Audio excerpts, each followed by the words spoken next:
quoi, tu vois. Et roulez, roulez pourvu que jamais rien ne vous arrête. Écroulez, écroulez souvent. Je pense la variété française parce que c'est mes parents qui m'ont fait écouter ça. Ou peut-être la musique d'Amérique du Sud, beaucoup de salsa, des trucs comme ça. C'est la trompette. J'ai appris ça très très jeune parce que mon père est trompettiste. Et le nom de mon premier groupe c'était Underwear.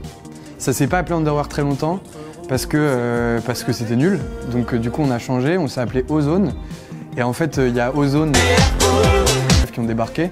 Et on a dû changer, on s'est appelé Amnesia, ce qui on voit quand même vachement. C'était un groupe de rock progressif. Tu sais, on écoutait vachement Radiohead et du coup on était vraiment des adolescents torturés et on avait envie de faire de la musique très torturée avec des guitares qui pleurent et des voix qui pleurent. Première consultation de Doc Gynéco. Soit un bon vieux Henri Dess des familles. On les regarde du coin, l'œil. Non, je crois vraiment le premier que je suis allé acheter tout seul à la Fnac, c'était Sum 41.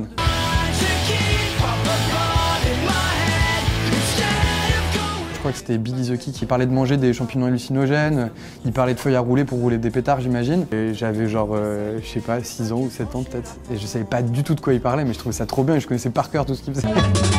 Mangez-moi, mangez-moi, mangez-moi, mangez-moi, mangez-moi, mangez-moi.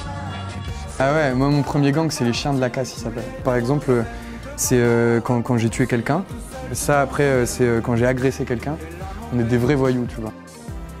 Le bonbon, ça a été ma première addiction.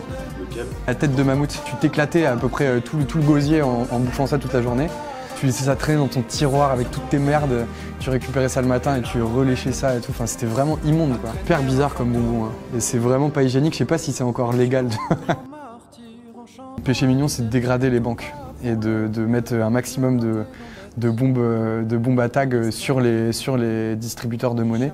Comme ça, les gens ils sont obligés de vivre sans argent. Et franchement, ils se rendent compte de ce que ça fait que de ne pas avoir d'argent et c'est pas mal. Ultra triste, c'était un jeu de la bouteille et je pense que la fille elle avait pas vraiment envie de m'embrasser. Mais bon, c'était quand même mon premier baiser. Et ça compte, hein.